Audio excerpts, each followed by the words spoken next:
Bonjour et bienvenue en tête-à-tête sur France 24. Notre invité cette semaine est Pascal Affi-N'Guessan. C'est le président du Front populaire ivoirien, le FPI.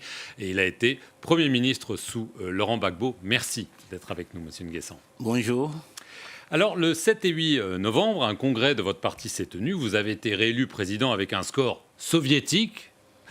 Permettez-moi l'expression, 99%, vous avez été désigné candidat à la présidentielle qui doit se tenir en octobre 2025.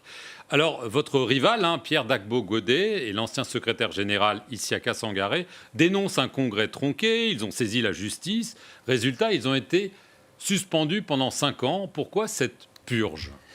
Oh, ce n'est pas une purge, c'est une simple application des textes du Front populaire ivoirien et dans l'intérêt de la discipline du parti, de la cohésion du parti. Ce sont des camarades qui refusent d'appliquer les décisions issues des organes du parti, notamment du comité central, qui a consacré la rupture du partenariat avec le RHDP. Ils refusent cette réalité et ça donne un certain nombre d'activités qui sont préjudiciables au parti. Évidemment, le parti a pris ses responsabilités.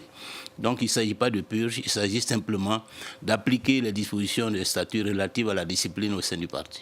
Alors, vous avez mentionné un accord que vous aviez passé avec le parti au pouvoir, le RHDP, pour des élections locales l'année dernière. Ça ne vous avait pas vraiment porté chance, vous personnellement, vous avez perdu votre mandat. Pourquoi est-ce que tout d'un coup, vous changez de pied et vous avez décidé de rompre avec le parti au pouvoir pour, on imagine, l'élection à venir?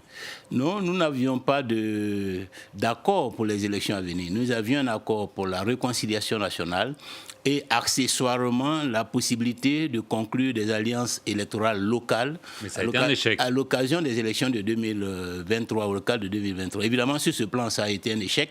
Sur le plan de la réconciliation nationale, le parti au pouvoir a décidé de tourner le dos à cette problématique. Donc, il a trahi cette option? Non, enfin, dans une certaine mesure, c'est sa responsabilité. C'est le parti qui s'était engagé lui-même dans le processus. Nous avons voulu l'accompagner dans ce processus de réconciliation parce que nous considérons que c'était important pour la Côte d'Ivoire.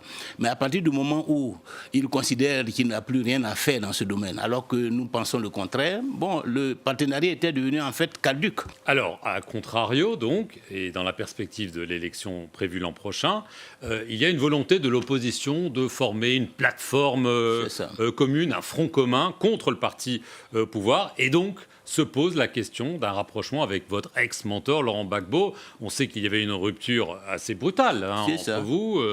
Quand il est rentré de La Haye en Côte d'Ivoire, il a créé son propre parti, le Parti des peuples africains Côte d'Ivoire, le PPA-CI. Et là, maintenant, on a l'impression que vous allez vous réconcilier. Est-ce qu'on est à ce point-là? On l'espère. Et vous l'espérez? Oui, bien sûr. Est-ce que lui l'espère? Mais bien sûr, puisque c'est lui qui a lancé l'appel, le fameux appel de Benoît. Un appel à l'union de l'opposition au mois de juillet. Un appel au rapprochement, disons, à l'union de l'opposition. Nous avons marqué notre satisfaction parce que cela correspondait à un changement notable dans la posture qu'il avait adoptée depuis qu'il était à La Haye jusqu'à maintenant. Nous avons considéré que cet appel marquait un tournant et que nous étions sortis de la logique de la belligérance entre le PPACI et le Front populaire ivoirien. Pour nous, c'était important. Nous sommes tous dans l'opposition. Il était vraiment préjudiciable à l'ensemble de l'opposition que nous puissions nous entredéchirer.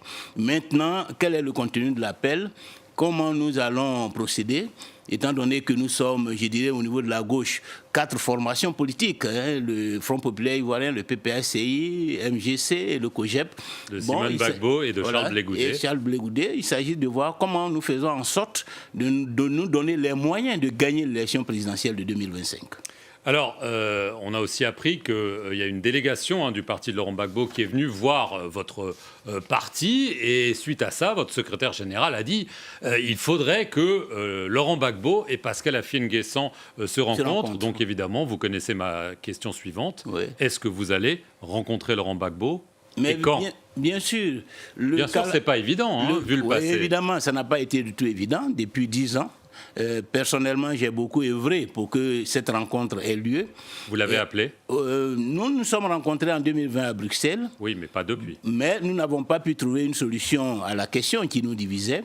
Évidemment, à son retour, nous avions espéré que les choses allaient se mettre en place. Malheureusement, ça a conduit à la création de PPACI. Mais je crois qu'après cette expérience de PPACI, le président Gbagbo a bien compris qu'il faut changer son fusil d'épaule, qu'il faut certainement travailler dans le sens du rapprochement. Il a lancé cet appel. Nous avons répondu favorablement au principe. Maintenant, nous attendons que nous puissions nous rencontrer et c'est ce que le secrétaire général du FPI l'a exprimé. Donc, je suis dans l'attente et j'espère que certainement dans les semaines à venir, nous allons pouvoir nous rencontrer pour aller au fond des choses, voir comment nous allons travailler ensemble pour que 2025 soit l'année de l'alternance. Alors, on a mentionné Charles Blé Goudet, on a aussi mentionné Simone Gbagbo. Il semble qu'elle aussi, elle ait des ambitions présidentielles. Elle travaille aussi à la création d'une plateforme de l'opposition, peut-être concurrente. Vous n'avez pas toujours des relations faciles avec elle. Est-ce que, d'après vous, c'est quelqu'un qui doit faire partie de ce front commun? Mais bien sûr, bien sûr. Nous vous travaillons... allez la rencontrer? Oui, nous rencontrons régulièrement. Avec Simone Gbagbo, nous n'avons aucun problème. Nous participons même aux travaux de la plateforme dont vous parlez, qui vise à faire en sorte que nous ayons des conditions électorales acceptables, révision de la liste électorale, modification de la commission électorale indépendante. Et je suis de ceux qui pensent qu'il faut que tout le monde se retrouve, que ce soit PPACI, MGC, COGEP et FPI. Il faut que nous soyons ensemble. Et pour le moment, cela ne semble pas être le cas, mais si d'aventure j'ai l'occasion de rencontrer le président Gbagbo, c'est une des questions que nous allons aborder. Comment faire en sorte que ce rassemblement soit un rassemblement inclusif, que personne ne soit exclu, ni le COGEP, ni MGC, ni FPI. Alors, à propos d'exclusion, il ne vous a pas échappé que Laurent Gbagbo, ainsi que Charles Blé Goudet d'ailleurs, sont exclus de la présidentielle pour le moment. En tout cas, ils ne peuvent pas être candidats.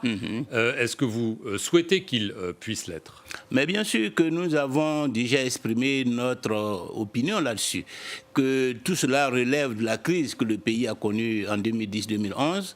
Si nous voulons réconcilier la Côte d'Ivoire, cela doit se faire avec l'ensemble des fils de ce pays. Et il n'est pas acceptable que, blanchis par la CPI, le président Gbagbo et Charles Blé Goudet soient privés de leurs droits civiques. Mais si Laurent Gbagbo ne peut pas aller à la présidentielle, ça peut faire vos affaires. Oh, il ne faut pas raisonner de cette façon. Ce qui est important, qu'il aille ou qu'il n'aille pas, ce qui est important, c'est voir comment nous conjuguons les efforts pour gagner l'élection de 2025. Alors, à propos d'y aller ou pas, est-ce que vous pensez que Alassane Ouattara va se représenter? On sait que c'est le lieutenant Lipous. Il n'a rien dit. Pour le moment, beaucoup pensent qu'il va y aller. Et vous? Personnellement, je pense qu'il n'ira pas. Vraiment? Oui, parce que ce n'est pas dans l'intérêt de la Côte d'Ivoire, ce n'est pas dans l'intérêt du président Ouattara lui-même. Il sait ce que cette candidature a coûté au pays en 2020. 85 morts officiellement. 85 morts. Donc si un troisième mandat peut être aussi douloureux, imaginez ce que cela pourrait coûter à la Côte d'Ivoire, un quatrième mandat, dans le contexte politique actuel au niveau intérieur, avec cette situation avec le président Gbagbo, avec la situation que nous connaissons à nos frontières nord en particulier. Je pense que le président Ouattara devrait comprendre qu'il y a un temps pour chaque chose, que le temps de la retraite, le temps de passer le flambeau à une autre génération est arrivé.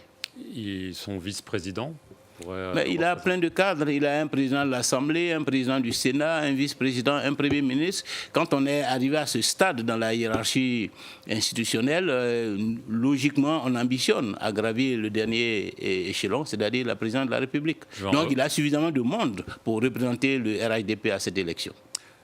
Donc si lui n'y va pas, est-ce que d'une certaine façon, si lui n'y va pas, Laurent Gbagbo n'y va pas à cause du problème qu'on a évoqué, est-ce que ça pourrait être l'occasion de tourner la page? Beaucoup disent que l'ancienne génération, il y avait aussi Henri Konan-Bédié qui est décédé, pourrait laisser place à la suivante et peut-être à la vôtre.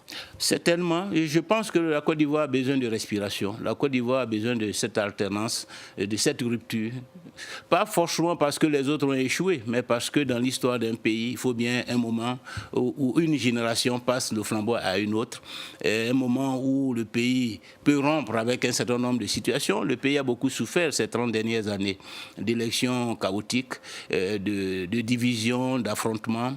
Le temps de la réconciliation nationale, de mon point de vue, est arrivé. Le temps de la rupture avec une politique, avec une économie, avec un système, un modèle social, ce temps-là est arrivé. Et je pense personnellement et modestement que je suis préparé pour pouvoir jouer un rôle parole à ce niveau-là. Est-ce que, c'est ma dernière question, il y a eu une révision de la liste électorale qui vient de se terminer. On sait que l'opposition affirme que la commission électorale indépendante, justement, ne l'est pas. Est-ce que vous pensez que les élections peuvent être justes et transparentes? Et si ce n'est pas le cas, est-ce que, là aussi, vous craignez que ça se passe mal? Il faut qu'elles le soient. Que ces élections de 2025 soient apaisées, justes et transparentes. Qu'avant les élections, les conditions soient créées pour mettre tous les acteurs en confiance.